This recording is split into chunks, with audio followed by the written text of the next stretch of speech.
Welcome back to Well, That's Interesting. The wow, that's fucked up, but I get it edition. Oh my God, that is so many things. That's like 99% of things in life right now. I can't think of a thing that isn't that. Yeah, it's true. Everything is fucked up. Yeah, except for like tacos. Yes, true. Tacos are always on the right side of things. There is nothing fucked up about a taco. Never. Unless you're putting like chocolate in it. I feel like that would work. I feel like I've had a deep sauce or something. Deep sauce. That is my new favorite combination of words. I'm just gonna back away from deep sauce. Let that marinate for a second. Oh my. I'm okay. And today is In-Betweeni 092 Goldfish in Blenders. Why? Mm-hmm. Why? Yeah. Why would you do that? Yeah, I know. Why would you do... I like how I'm accusing you, like, why would you do that? God damn it, Jill. Is it the sauce? Is it the deep sauce? And crocodiles in churches. Okay. Yeah, that's okay. I'm okay with that fine. too. That's fine with me. Yeah, it's super cool too. We're gonna get into that. Oh, it's a real thing. It's already cool to me. Yeah. I'm Jill Chacha, and I am with the already cool Marissa Riley. That's me. I'm so cool. I'm not. But I am so happy to be here and to talk about crocodiles and goldfish. Fish. It's upsetting. I am upset. Yeah. Let's trauma bond. Let's trauma bond. If this is your first time listening, wow, welcome to the flock. Welcome. Dr. Riley here comes in cold and learns everything in real time, just like you. It's true. I had no idea what we were going to talk about today. Now that I do, I'm equal parts upset and excited. I'm upset about the goldfish. Yeah. I'm excited about the crocodiles. Crashing a party. That's right. That, in my personal opinion, could use a little crashing. That's right. I mean that in the nicest way. My friends, today's topics are, at first glance, shocking to behold. Mm-hmm. But if we dig a little past the shock value, we'll see something that is perhaps even more disturbing, ourselves. Oh. Oh my God. Yeah. Yeah. We are always the problem. Okay, continue. Now, in the first half of the show, you might want to be sitting down. We're going to talk about an art piece, or an experiment, if you will, that asked museum goers a simple question. If your actions had no consequences, what would you choose? Money. And remember, this would apply to the person next to you as well. Some money for both of us. Yay! Nothing goes wrong. Winning! Yes, okay. Nothing goes wrong. Never. In the second half of the show, after the break, it'll be a little bit more laid back. And what's more laid back than random taxidermy in Italian churches? Oh, I love taxidermy. Taxidermy is so fun. Yeah. It's a hobby I plan on taking up when I'm 80. And yeah, there's not enough of it in New York. I'm from Texas, so it's everywhere in Texas. My house in Texas yes, is filled with it. That made me sound very fancy. I don't have a house in Texas. My family has a house in Texas. But it's filled with dead things. But so it's not filled with dead things. We actually even have these two frogs that are taxidermied, and they're arranged so it looks like they're playing pool. It is one of my favorite things in the world. It is so gross. I love it. I love it so much. Isn't there a thing where it's like two things that shouldn't be stitched together are stitched together? So that's the moth thing. Usually I think we have a jackalope as well, but then there's the moth made of feathers. Yeah. Is that what it was? I'm losing track. There's so many. I'll get some pictures. We'll have to do like an inventory one day. Yes. Someone needs to a spreadsheet. Goodness. So, all right. So should we begin with the the Goldfish situation. Yes, please. Okay. Tell me what the hell is going on. All right, to begin, we need to head back in time to a year with so much promise, the year 2000. Yeah. Oh, okay. I know. It's a random. It is random. Yeah. It doesn't feel like it's real anymore. What happened that year? Nothing. I think The Matrix came out. Nothing That's happened it. in 2000. No, The Matrix came out in 99, right? I don't know. I should know. Okay, anyways, tell me more. Okay, it's the year 2000, and we're standing within the white pristine walls of a room inside the Trapholt Museum Sorry. in Denmark. Oh. And it was here an art piece called Helena and El Pescador. Let me try that again. You got this. You got this. It was here an art piece called Helena and El Pescador was on display. Amazing. Is that Helena and the Fisher? Is think that what so. it translates? I think so. Look at me. Look at you. Now, before we get into the details of the exhibit, a little bit about the artist who created it. Oh. Now, Marco Evaristi was born in 1963. He's a Chilean artist who has lived in Denmark since the 1980s. Cool. Okay. According to his wiki and the news agency that's with me today. According to his wiki and the news agency Reuters, he was raised Catholic in the predominantly Catholic nation of Chile as a child, but it was revealed in his teen years that his family on his mother's side was actually Jewish. Ah. And this conflict of and between identity and nationalism and morality has been seen reflected in his artworks. So there's a lot of inner turmoil and childhood angst and blah, blah, blah, etc. Yeah, that's not relatable at all. So we're in the Trapholt Museum and standing before Helena and El Pescador. For the work, museum goers were presented with 10 blenders. Oh no, oh no, oh no. Each filled with water and each containing one single occupant. No! Yeah. Dr. Marissa, please tell us what and who you see in this photo. Okay. Please tell us how they look, how they're doing, and of course, any thoughts you may have. And then please tell us what visitors were instructed to do. Okay. Yeah. All right. And all photos we talk about today will be on our social media stuff. So please come on by and get traumatized with us. Join me. All right. So it's exactly what you're thinking. It is 10 blenders? Yeah. 10 blenders. I can't see the brand, but they're all the same blender. White, blender bottom and clear pitcher. And inside of each of them is water. And inside of each of them is a single goldfish. And it's making me nervous. Yeah. I'm not the biggest animal rights activist. I kill bugs all the time. But don't you dare hit that button. Speaking of button, why don't you tell us what the instructions are for museum goers? Oh my God. Okay, you got it. Jesus, art is so funny sometimes. Okay, from Jack Dunhill of IFLscience.com, quote, "The visitors were given a simple choice. Press the large on button and kill the fish, or don't touch the button and let the fish live." End quote. Yeah. That's an easy choice to make. Yes. I thought it was going to be something like press the button and get $100. Oh, no. This is or press the button, kill the fish, and get $100, or don't. Because that would change things. That would change things. You know what? I'm not going to answer that question because I'm not in that situation. You just made it up? I did. And I'll leave it to y'all. Your brain created that situation. Well, it's the time of the month where I have a little bit of money in my account because we didn't have to pay rent during this pay cycle. So I'm okay. But you know what? If you ask me again on like the 3rd or 5th, ooh, I don't know. Wow. I don't know.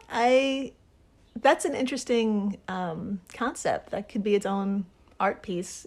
And let's keep that in mind because we're going to circle back to how many people press that button. Really? Oh, yeah. Oh, my God. For nothing? Yeah. Oh, come on. Yep.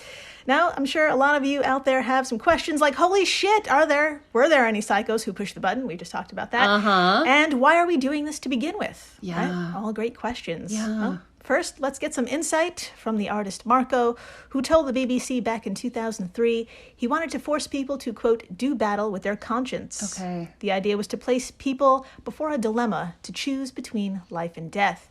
The exhibit is a protest against what is going on in the world, against this cynicism, this brutality that impregnates the world in which we live, end quote.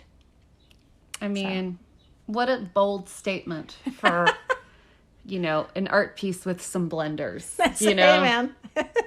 I should do more art. I have some stuff in the house. I could knock on the museum's door and be like, I have some old empty bottles of sunscreen. Can we just put this on a pedestal and say, it represents the sun and our feelings about it?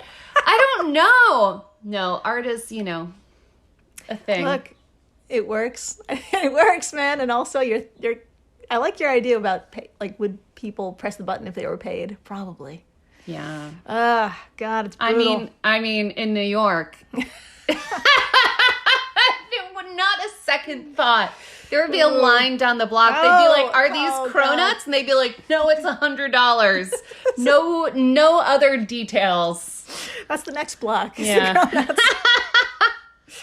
Don't get the two lines mixed up. So, No. Now, Dr. Marissa, I ask you, do you think any of the random folks who saw the show pressed the on button?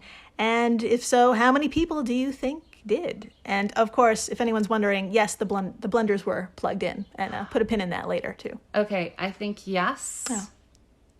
I think 2. 2. That's really good. That's a really good guess because I know my friends, people.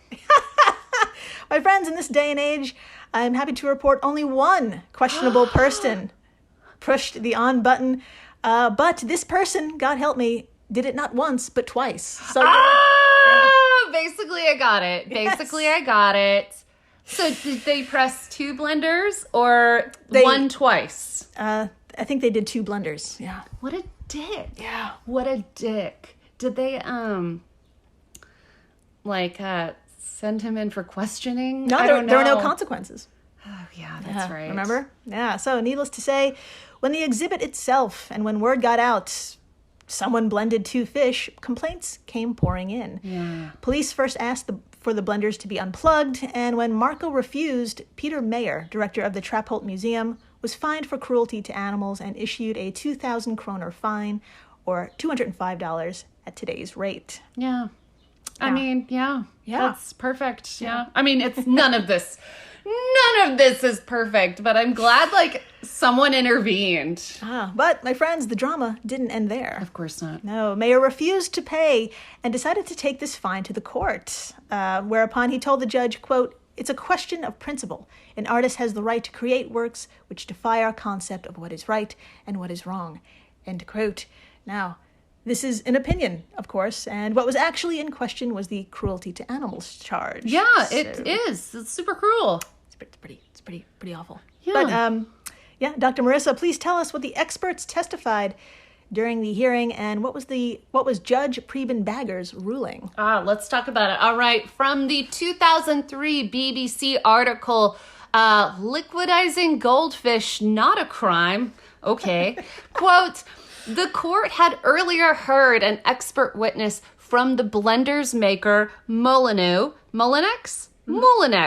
that the fish had probably died within 1 second of the blender being switched on." I'm going to pause the quote. I like how into this they got. Oh, yeah. They went into this. Mm-hmm. I love that. Yeah.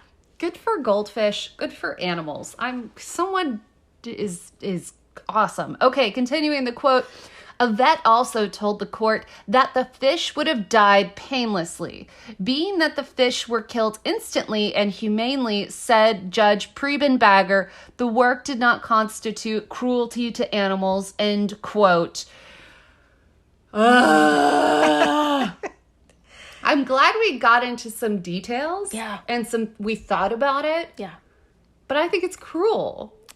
Yeah, definitely. I think to me it's cruel because it's not a natural habitat in any way for a goldfish, but no, and it's not it's not like they were consciously putting it down because someone didn't, there wasn't space for it somewhere, which I already hate, or because it was sick, there was no reason other than art, which is a great reason for a lot of things, but not for this, you know? It's, yeah, I mean... Put yourself in a blender. See how that feels. I'm kidding. Don't do that. That's dark. I mean, this is 2003. I don't know how much the laws have changed in terms of treating animals, and as humans, our loophole is, how quickly did they die? That's, as long as it's quick, that's the humane part, which is... It's so sad. If this had happened like today, so many tweets would be flying. Oh, yeah. Flying. It would be hashtags. A much different... Anger. Yeah. Fights on Facebook. Is Facebook still around? It's only around for fights. That's the only thing it's for. So, the BBC reported that eventually the blenders were unplugged, by the way. But, my friends, I'm happy to report artworks such as this, works that challenge and expose our humanity or lack thereof, have been done many a time. Oh. And I'm so stoked to tell you it's been done before, not with fish, but with a human woman's body. Oh, no. No! Yep. And you guessed it, the results were just as fucked up, or maybe even a little bit worse. I know where we're going. Marina Abramovich. Am I saying her last name right? Yeah. Okay, fun story. I worked at a high fashion magazine, not Vogue, but very close. And I had to write a story about Marina Abramovich. I'm saying that right, correctly? Is it Abramovic or Abramovich? So it's Abramovich, I believe. Okay. But I kept pronouncing it so wrong to all of my editors. Like, I would say, Marina Abramovic. And, like, they would all, like, roll their eyes because they were all, like, 1 year older than me. And I was, like, 22. And they were mean. But you know what? It's okay. That's the end of the story. But I had to write a really cool piece about her. Yeah, I think you can find it on the internet if you Google my name and her name. Oh my God. I had no idea. I'll do that later. Oh no, but don't. Then you'll know what magazine it is. Forget I said anything. Delete. Anyways, you start talking again. All right. So you'll probably know this art piece then. Let's get into it. Join me, will you, back in 1974. And we're in a room with Serbian performance artist Marina. Say her last name for me. Abramovich, I think. Feel free to correct me or get mad at me, whatever you want. We're with Marina, who you might know from a performance called The Artist is Present. Also an episode of Sex and the City. This is that one.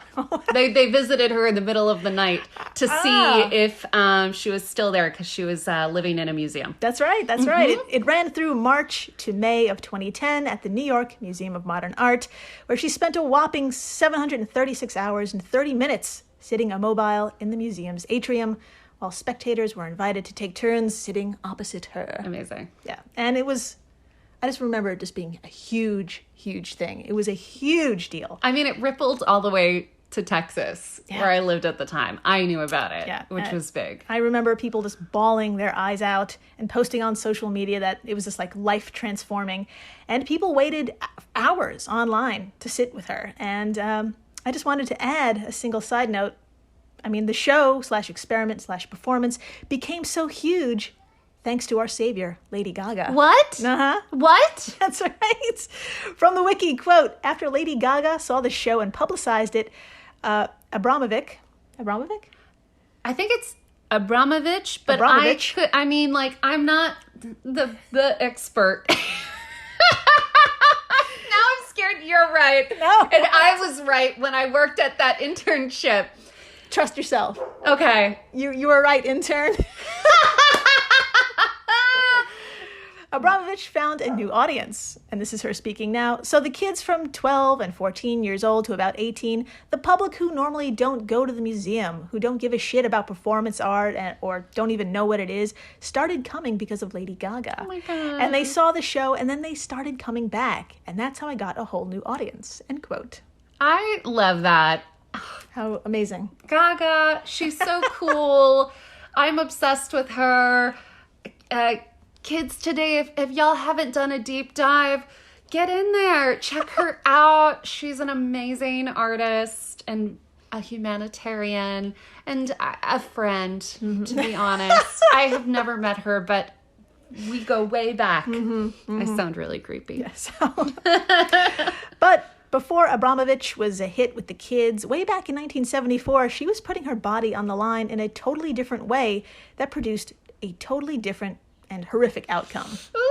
Yeah, Dr. Marissa, I thought you and I could take turns running through a performance piece called Rhythm Zero. Oh, God. Yeah. What do you say? I say yes. Okay. This too is from the wiki. All right. Take it away. Let's do it. Okay, quote, to test the limits of the relationship between performer and audience, Abramovich developed one of her most challenging and best known performances. She assigned a passive role to herself, with the public being the force that would act on her. Abramovich placed on a table 72 objects that people were allowed to use in any way they chose. A sign informed them that they held no responsibility for any of their actions. Mm-hmm. Some of the objects could give pleasure, while others could be wielded to inflict pain or to harm her. Among them were a rose, a feather, honey, a whip, olive oil, scissors, a scalpel, a gun, and a single bullet. Oh my God. For 6 hours, the artist allowed audience members to manipulate her body and actions without consequences. Okay, continuing the quote, at first the audience did not do much and was extremely passive. However, as the realization began to set in that there was no limit to their actions, the piece became brutal. Jesus Christ. Mm-hmm. By the end of the performance, her body was stripped, attacked, and devalued. Additionally, markings of aggression were written on the artist's body. There were cuts on her neck made by audience members, and her clothes were cut off. Mm-hmm. As she later described it, quote, "What I learned was that if you leave it up to the audience, they can kill you. I felt really violated. They cut up my clothes, stuck thorns in my stomach. One person aimed the gun at my head, and another took it away. It created an aggressive atmosphere. After exactly 6 hours as planned, I stood up and started walking towards the audience. Everyone ran away to escape an actual confrontation." End quote. Wow. Powerful. Yeah. Powerful. But that, not to bring it back to the goldfish, but like, there's such a difference because that was her choosing. Mm-hmm. She put herself there. A goldfish doesn't have a choice. Right. But also, like, how fascinating is it that, like, with both of these crowds, there were passive people, but there are also, at least in terms of the goldfish, one aggressive person, and how it was essentially unavoidable. Mm. I don't have any jokes. Yeah. That's what this is all about. So those are terrible, terrible conversations. Yeah. So this was all pretty heavy. So to lighten the mood, I thought we could pivot to cannibalism. Thank God. So I thought you might want to know what our friend Marco had been up to lately.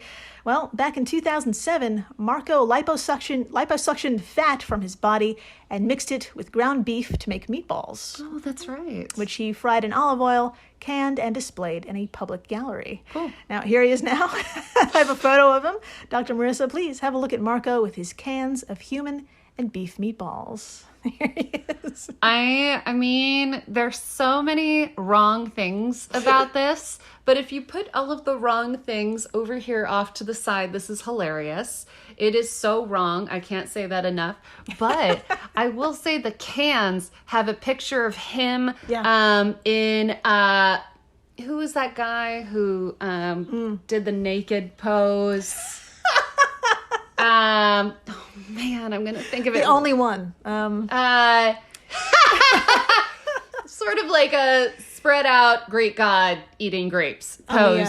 On the rug. I think I know what you're talking about. Yeah. That actor with the mustache. Yeah. I see. Burt Reynolds. Oh, I did it. The Burt Reynolds picture. If you don't know what it is, Google it. You won't see a penis because he has it tucked. That's how much I know about that photo. But he's got a Burt Reynolds style pose going on. It's plastered onto each of the cans. The cans are pink, and this is disgusting, and I'm obsessed with it.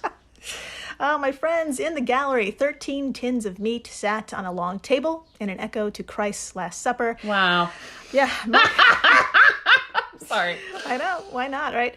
Marco went on to explain, quote, "Firstly, I want to show people that meatballs made with my fat are no more disgusting than the meatballs you buy in the supermarket. Secondly, it's a dialogue with a modern society that lives to eat rather than eating to live as it should be." End quote. That's the statement. That's the statement. That's the statement of all the statements. That's the one. Am I the cruel one? What do you want to say? I don't know. I just think piece. if you're going to put your own fat in a meatball, really make it worthwhile. Yeah. Be like, yeah, here's my fat in a meatball. Fuck Trump. Or like, Sure. or here's my fat in a meatball. Pro-choice. I don't know. I guess I just like other causes. Now, I know what everyone's wondering. Did anyone actually eat this? And the answer is yes, of course, someone did. Of course. In fact, there were volunteers. 12, to be exact. 12 people joined Marco for a dinner party where pasta and these meatballs were served. How were they? I just saw the end of the episode come up on her document. So I read that they were good. I read Okay. that they enjoyed them. Cool. See? And There you end go. of message. End of podcast. After the break, why are stuffed crocodiles hanging out in churches or hanging from church ceilings in Italy? Yeah, why? All right, let's find out. Yes. Stay tuned. Please do. Hey everyone, Jill Chacha here from Well, That's Interesting, and I am absolutely thrilled to tell you about Spotify for podcasters. I use it, I love it, and it all started by downloading the free Spotify for Podcasters app, which has all the tools you need in one place to record and edit your masterpiece of a podcast. Spotify for Podcasters also distributes your show to all major platforms. So when you hit publish, your episodes will stream not only on Spotify, but I'm talking about the Apples, the Googles, Stitcher, Good Pods, the other ones. You get the idea. And you can monetize your podcast with no minimum listenership required. You could also set up monthly subscriptions and record ads just like this one. So what are you waiting for? Download Spotify for Podcasters today and start changing the world. Oh, and please, stay interesting. And we're back. We are so back. We're so back. And my friends, we figured out how to say Marina's name correctly. Yes! Oh my God, I had to listen to it like 30 times to get it right, but it is Marina Abramovic. Hey. We pronounced it wrong every time. Or that was my problem again. No, you know what? We said it so many times, it had to be right at least once. It had to be right at least once. And if you are a huge fan of hers and you were listening and you were like crushed every time you heard us say it wrong, I'm so sorry. Yeah. She's so cool. Really. And really. I did not mean to hurt you or her. Mm-hmm. I feel like with what she's been through, she really wouldn't mind. She's like, my name means nothing. What is a name? I don't have one anymore. But yeah. Colossal. Case closed. That's right. No more comments in the comment section. It's over. Leave us alone. My friends, it's time for church. Yes. Always. But don't worry, we're not here for the sermons or salvation. Hell no. No. We're here for the crocodiles. Yes. Mm-hmm. That's why I go to church. That's right. Pack your bags. We're heading on over to the one and only Sanctuary of Our Lady of Immaculate Tears. You know the one. That's amazing. What a place. Sanctuary of Our Lady of Immaculate Tears in Ponte Nossa. Do you want to say it together? Ponte Nossa. I thought you'd never ask. Yes, of course I want to say that. So where in the world is all of this? Don't worry, I've got you. Everyone, imagine the thigh-high boot that is Italy. No problemo. Okay. Now point to the top of the boot. Okay. Now move your finger to the middle.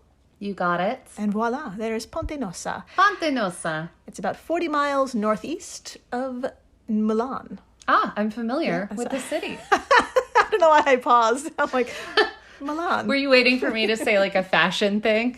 No, it's just my brain. I broke for a minute. It's been a day. It's been a couple of years.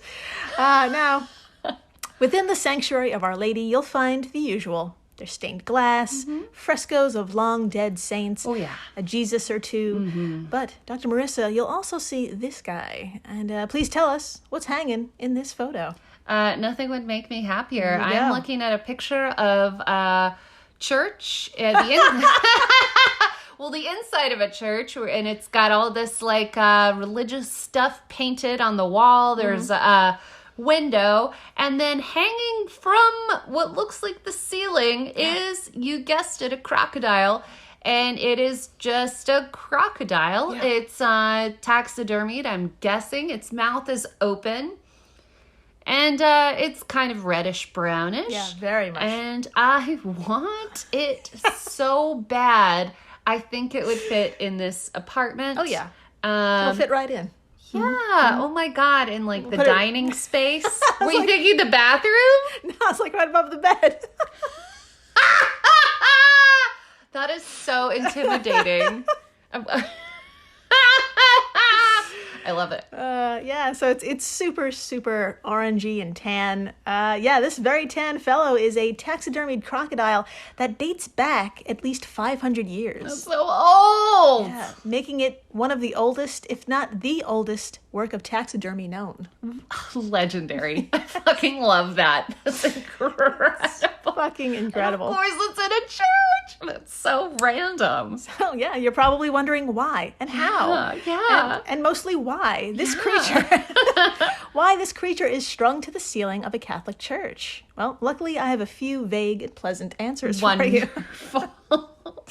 Let's start with a little history. Okay.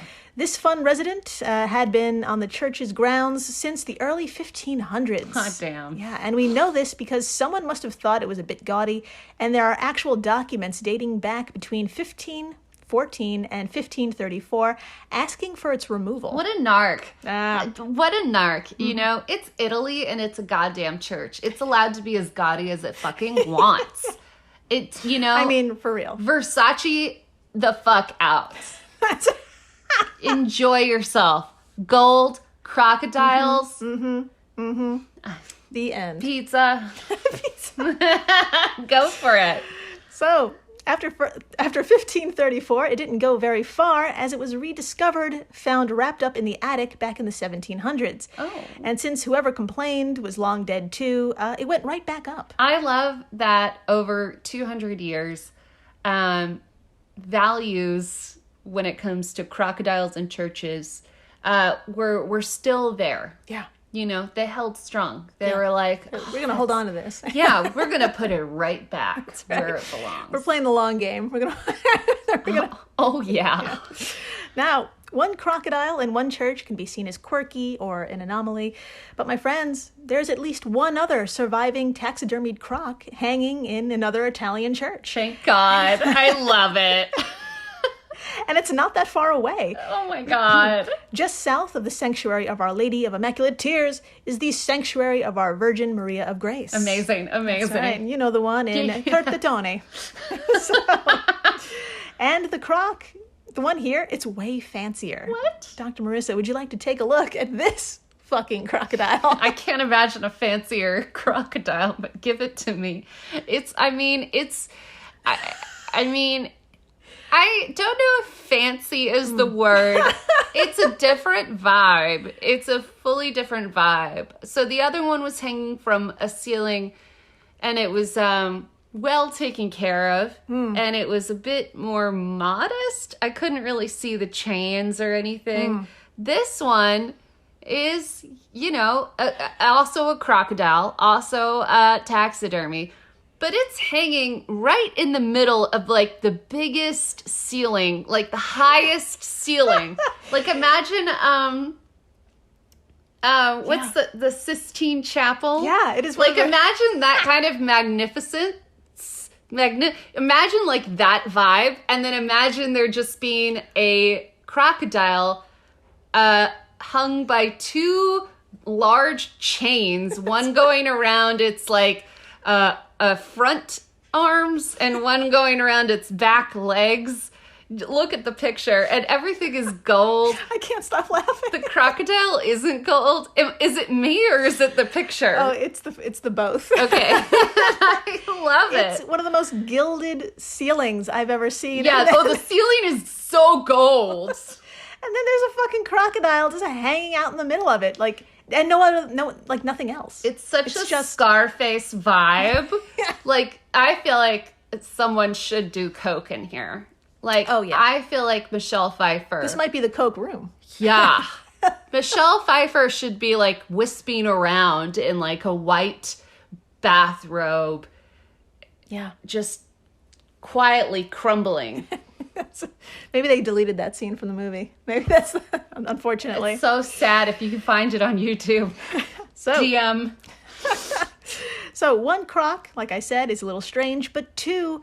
well, this means we have ourselves a pattern. And, yes. And before we get into why this seems to be a thing, or at least was a thing in northern Italy, here's a little history about this croc in this church and a little bit more of the other wonderfully bizarre stuff in this place. I just couldn't not show you. There's more than the croc? Yes. The croc isn't like it? No.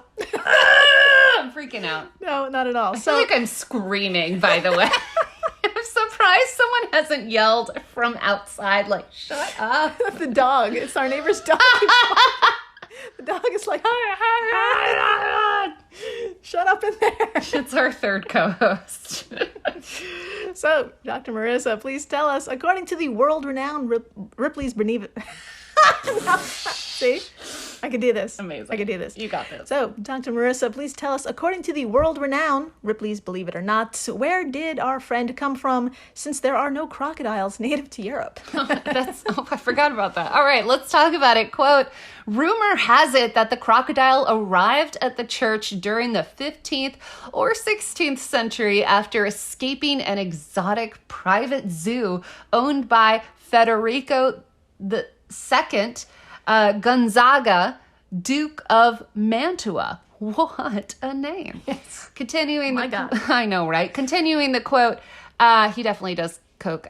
Continuing the quote, following his escape, a fisherman killed and stuffed the crocodile, who convinced the church to chain it to the ceiling. Yes. Amazing. Despite the oddity of seeing a chained up crocodile, it feels at home with the church's other inhabitants. A series of, you guessed it, life-size mannequins. I'm creeped. These works of art made of paper mache, wood, and woven cotton depict tragedies averted by divine intercession. These mannequins include men hung by their hands and condemned to the guillotine. Between the crocodile and the mannequins, the church is a beautiful but unsettling experience. End quote. I want to go right now. I want to take pictures, selfies in every part of this church. I want to move in. I'm so obsessed. I also love that the crocodile actually went there. Yes. Like, the crocodile went there. like, I know it's a rumor, but oh my God. It went there. It escaped a zoo, and it, oh my God. There you go. She's got her hands in her face. I just love this so much. Luckily, I've got some photos if you want to see the life-size mannequins. Really do. I wish they had named the crocodile. You know it has a name probably around the staff. It has to. What do you, not the staff, the church people. Yeah. What do you call it? Church people. The church people. The clergy? I don't know. Oh, yeah. No. Is that close? No. No. I don't know. The people who hang out there. So, mannequins. Let's talk about these mannequins. So I've got a close-up photo Amazing. first, so you can see some detail. Of course, all photos we talk about today will be on our social media stuff, so please come on by and take a look at these things. Yeah. Okay, Yeah. okay, I'm looking at it now. It's happening. It's mannequins being tortured. That's what is happening.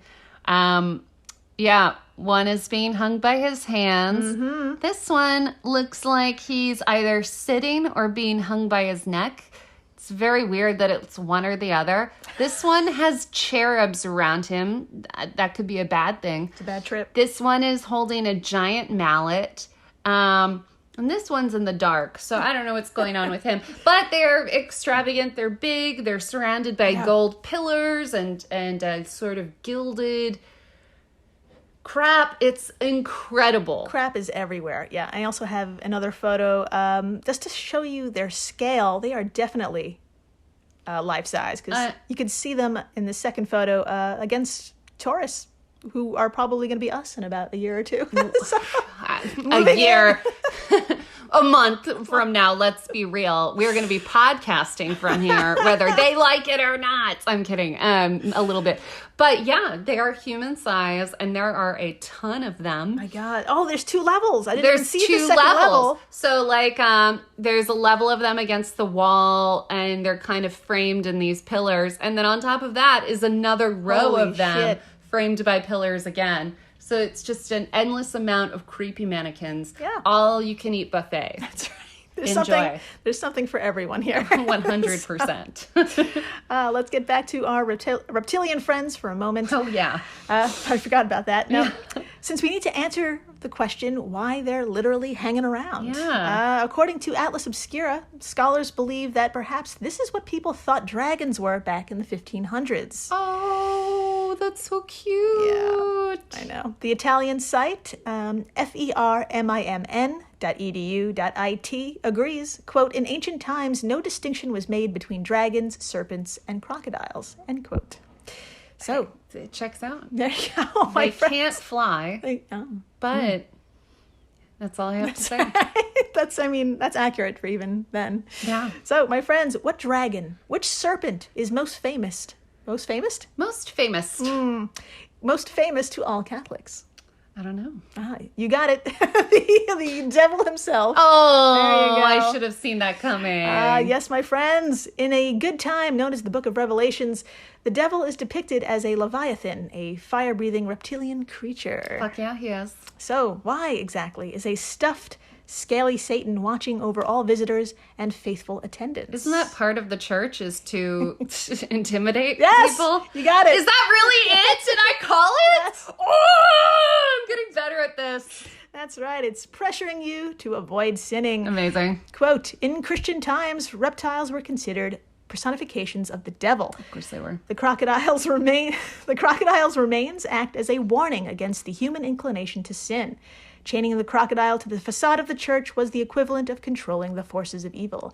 End quote. From Attilio Zenka of edu.it. I respect it. There you You go. know what? They're like, if you don't behave, That's right. This guy's going to get this you. stuffed dead crocodile is He's going to get you. So, there you have it, folks. That time, the Catholic Church liked having kooky shit on their walls. Oh, yeah. And maybe if church looked a little more like a dive bar, I'd be more inclined to go. I mean, they're one really gross bathroom away. That's right. And a couple of dusty shot glasses from being it. That's right. I drink there. I drink there. Yeah. I get drunk in that church. I mean, with all that shit there, I think it should be mandatory. Thank you for listening, rating, subscribing, telling your friends about Goldfish and blenders, the how to say Marina's name correctly. I'm not going to say it again. No. But we did at some point, and y'all heard it. Tell them about crocodiles and churches. Tell them where you heard it from, and please, stay interesting. Please do.